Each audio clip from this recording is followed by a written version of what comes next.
Well, hey, everybody, welcome to Our Watch. I am Tim Thompson. Very, very excited about my guest that is on today, and I'm going to introduce him in just a moment, but I want to remind you, go on over to ourwatch.com, subscribe, become one of our watchmen. We would really appreciate that. We have so many great events coming up, and we'd love for you to join us with those and also keep up to date on what's going on. We talk a lot about politics, as people call it, but it's not politics. It's biblical, moral issues that God's Word addresses very specifically. So we want to get that content into your hands. All right, enough of that. I want to introduce, before I introduce a guest, I want to introduce a friend of mine who's with me here. Tom Hughes is with me from Hope for Our Times. Pastor Tom Hughes, how are you? I'm doing good, Tim. Great to be here again. Yeah, great. Always great to have you. I'm excited about our guest today. We're going to have a really good time. It's going to be fantastic. Our guest has a new book that came out and debuted as the #1 best-selling book in America. It is the book, The Dragon's Prophecy, and the author of that book is with us, Jonathan Cahn. How are you, sir? Great to be here. Yeah, very glad to have you here. Really looking forward to hearing about this book. So, #1 best-selling book in America. Crazy. Why do you think that is? I think because there's a hunger. I think even people who don't know the Lord, they know something's happening. They know something's not right, and things are also accelerating. And they're trying to say, what's the reason? What's going on? And many of them don't know about Bible prophecy, but they're yearning for it or they're hungry for it. So I believe that there's a hunger, and we need to. That's why we need to be able to speak this and know. Right. Yeah. You see that, right? The acceleration. Yeah, it is why I do what I do also.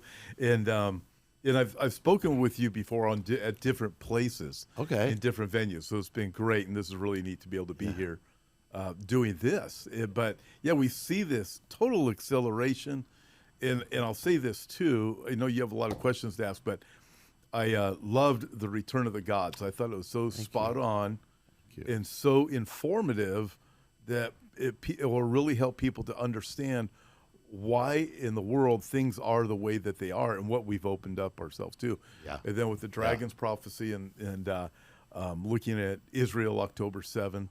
But I'm going to turn it back over to Tim because I can go on for about 2 hours like this. Well, this book is different. The Dragon's Prophecy is different from the other books you've written. What's different about it? Yeah, well, all the books I would say are prophetic in different ways, but I've never written a book specifically about end-time prophecy. I mean, fully end-time prophecy and Israel. I've done one on Israel. So it was because of I didn't plan on writing this book. I was writing another. I was actually going to work on a sequel to The Return of the Gods, and the Lord interrupted me because then October 7th happened, and the Lord interrupted and said, "No, this is what you have to write now." And that just triggered this whole thing. I actually was praying, and I saw a dragon. And I read dragon. I knew this was Revelation 12, which became really the beginning of the book. Yeah. So Tom had brought up the invasion October 7th. Hamas invades Israel. So the Dragon's Prophecy foretold that invasion. Tell us a little bit about that. Well, the mystery, the thing, it was a Friday night at the congregation I lead in New Jersey, which is called Beth Israel, and we have Sunday and we have Friday. And so Friday night, I'm led to share about a mystery from the Bible. That the mystery, when you take it to its conclusion, ordained there would be an attack on Israel. It would happen in the year 2023. Would happen in October. Would happen on a Saturday. Would happen on a Hebrew holy day, would take place on the first Saturday of October of 2023. The first Saturday of October of 2023 fell on October 7th. And I shared that. I shared the mystery of it. And the next day it happened. And so this was also really the beginning, and I'm not saying I knew all these things, but I knew the mystery. Right. And so there's all sorts of things that, and this is really the mystery that began the book. But God, nothing's out of control, with God. God knows, there's the enemy, but God's still in charge. Right. Absolutely. He's in charge. And obviously there is an enemy of humanity. Yeah. We know, there's the world system, there's our own flesh, but there's also the devil. Yes. And Israel, Jewish history bears witness to the existence of the devil. So what does this have to do with the book of Revelation? Yeah. I mean, the fact that Jewish people exist, that's a testimony that God exists. I mean, they're a witness that God exists. But their history of the Jewish people is also a witness that the devil exists, because you on one hand you have an entity that exists to destroy the purposes of God, and you've got a nation that exists to fulfill the purposes of God. So you're going to have a war. And so if we knew nothing else but that, we could just say what's going to happen on earth in history, that we would say they would become the most persecuted people, the most hated people, the most warred against people in human history in every age. It never makes sense. Doesn't matter what age we live in, and the names change and the reasons change, but it doesn't matter. It is about the dragon, the enemy, the Satan in Hebrew, Satan, and the Jewish people. So when you look and when you read the book of Revelation, you see this vision of the dragon and a woman. And the woman has 12 stars, and she gives birth to the Messiah. That can only be Israel. Some would say the church. No, it's not that the church didn't give birth to Messiah. Was born of Messiah, but Israel did. And so the enemy, it's saying right there, this is 2,000 years ago, that the enemy, the dragon, is going to rage against the woman. He's been doing that for 2,000 years. And it ultimately leads to end time prophecy. Sure, and I know as far as end times prophecy, we do know there's going to be a continual rise in anti-Semitism. You talk about this quite a bit, right? Yes, and we will see it continue to increase, which is very sad.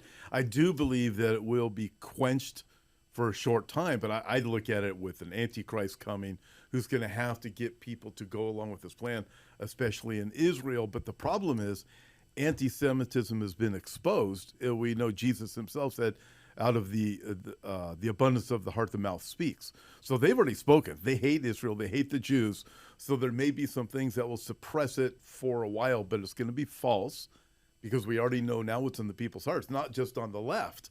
It's people on the right, and the anti-Semitism that is increasing exponentially. In fact, I was dealing with some issues just with that early this morning, and looking at it going, this is unbelievable. And when we see things like currently in the news, listen, Qatar, whatever anybody wants to say about Qatar or Erdogan from Turkey, listen, these are people who hate the Jews, and we know it. And it doesn't matter. On one hand, you have the radical Islam; they hate the Jews for their reason. Then you have the Nazis hated for a totally different reason. Yeah. You have the woke, totally different. You have the left, you have the right. It doesn't matter, because it's saying it's not those reasons. It's something deeper and higher, it's supernatural. Because the first anti-Semite wasn't some guy; it was an angel that fell, and he doesn't die. That's why it always keeps going. Right.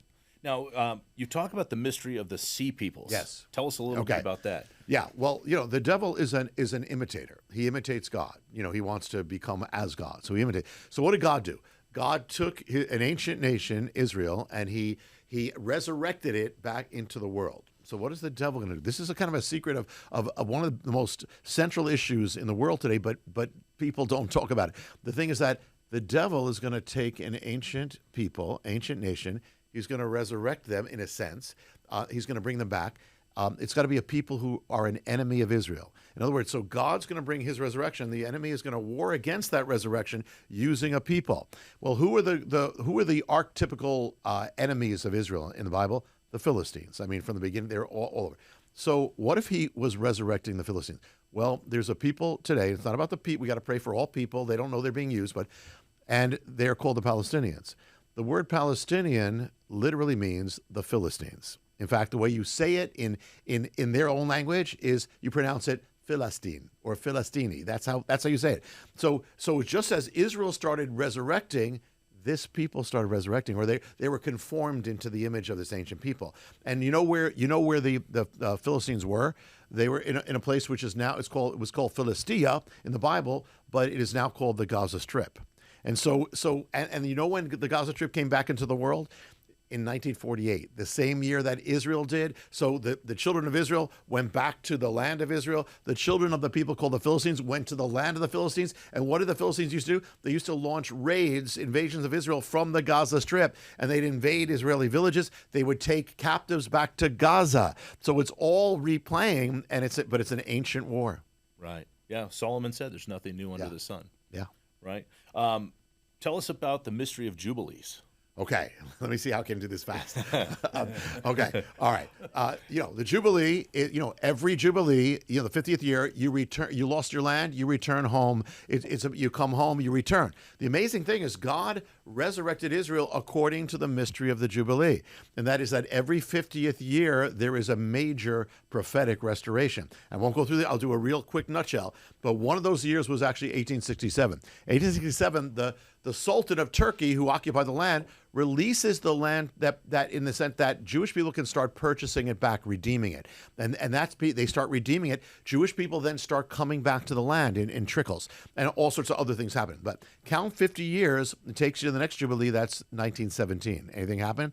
1917, whoever's on your land in Jubilee, they got to get off. Well, the Turks are on the land. Well, World War I happens. Allenby and the British come in, and the Turks flee. They take off. They leave the land. The British in 1917 issued the Balfour Declaration, which says the land will go back to the original people, the children. That's Jubilee. They have that, but they don't have Jerusalem. They got to have Jerusalem. Even for Jesus to come, they have to have Jerusalem. Count 50 years to the next Jubilee. Where does it take you? 1967. Anything happen? 1967, on the Six-Day War breaks out, third day of the war, the Israeli soldiers enter the gates of Jerusalem. Jubilee, everyone shall return to their own possession. And the thing is that when that happened, people don't know. The sound of the Jubilee was heard. The shofar starts sounding. It turned out there's a guy named Rabbi Goren, and he happened to be on the Temple Mount with the soldiers. He sounds the shofar. But the thing is, Rabbi Goren was born in 1917, the other Jubilee. So now he's 50, it's his Jubilee. He's sounding the Jubilee at the place of the Jubilee, and his last name, Goren, actually means horn. Rabbi Horn sounds the horn, okay, of Jubilee. God is perfect.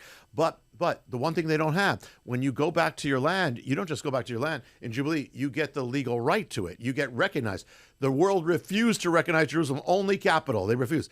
Count 50 years, where does it take you? 2017. Anything happen?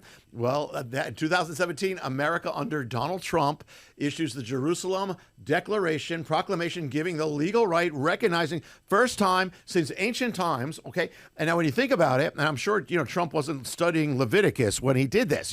But the thing is that the thing is that in the first one you had Rabbi Horn. Now you have President Trump. Horn, trumpet, Jubilee. He was the key guy. God is perfect. So the trump sounded, and the land went back. But okay, here, a quick thing.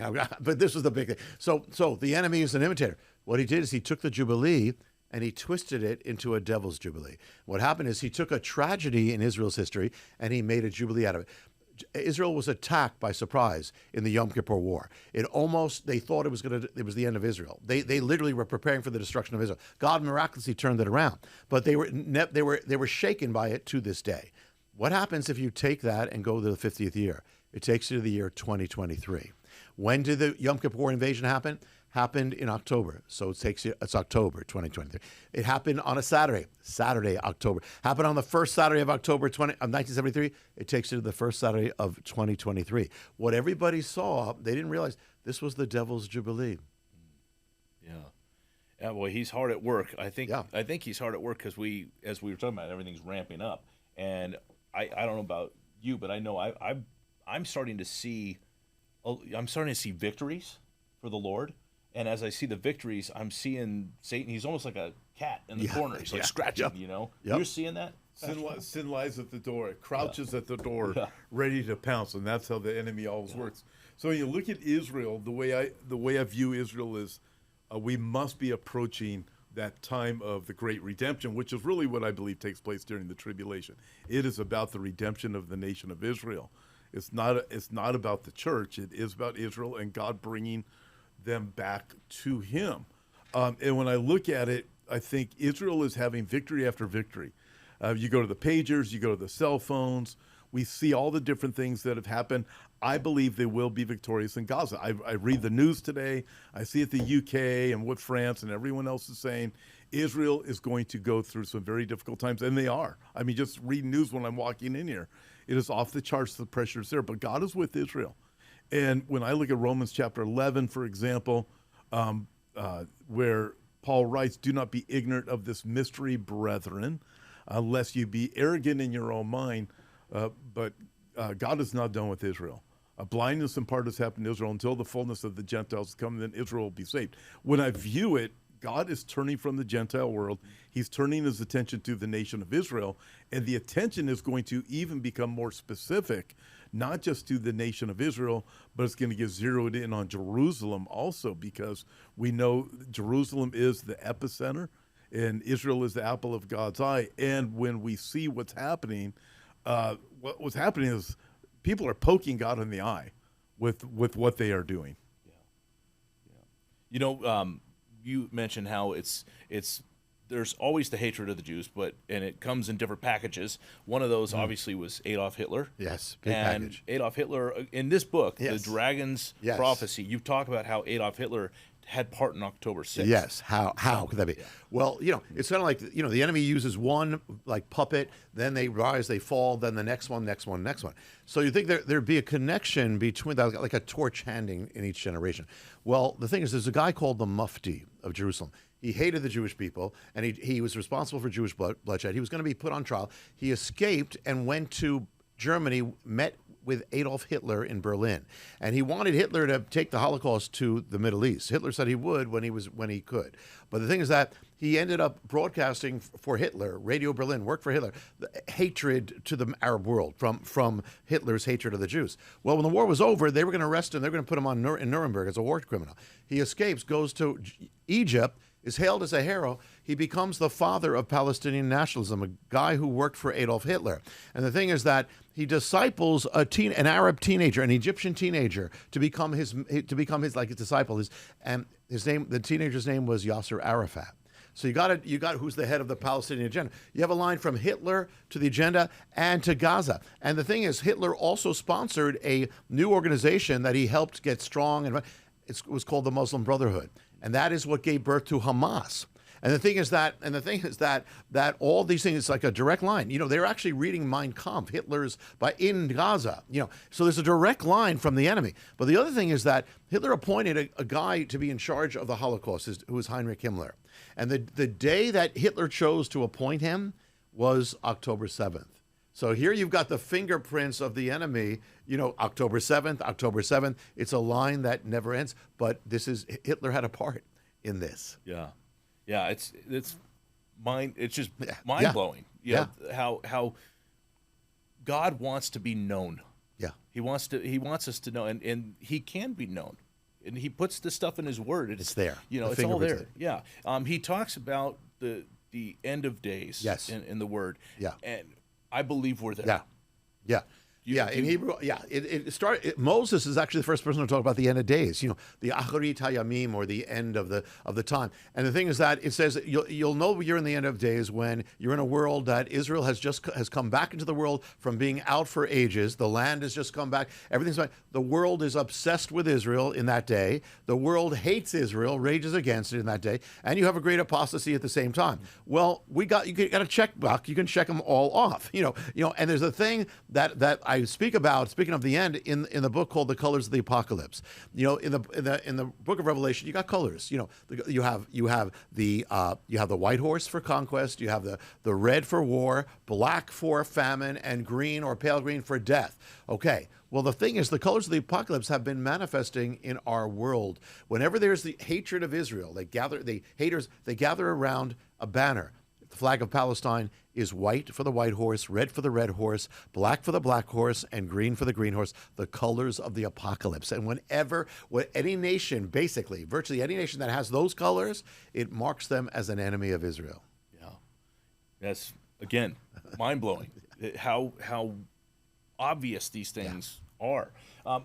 Real quick, I want to ask you, Pastor Tom, so Ezekiel talks about an invasion that's going to be coming. Can you share with our audience what that is? The GOG War. There's a lot of differences on the timing of it, so I won't bother getting into. Well, I'm going to ask him about the timing of it in a moment. Okay, but I'll let him deal with that. But we do know that there's a time coming when Persia, which is Iran, I believe Turkey is located in Ezekiel 38. You also can identify Russia, but to the south you have Sudan, you have Libya, and those territories are often forgot. And then, so you look at those are that's the greater circle.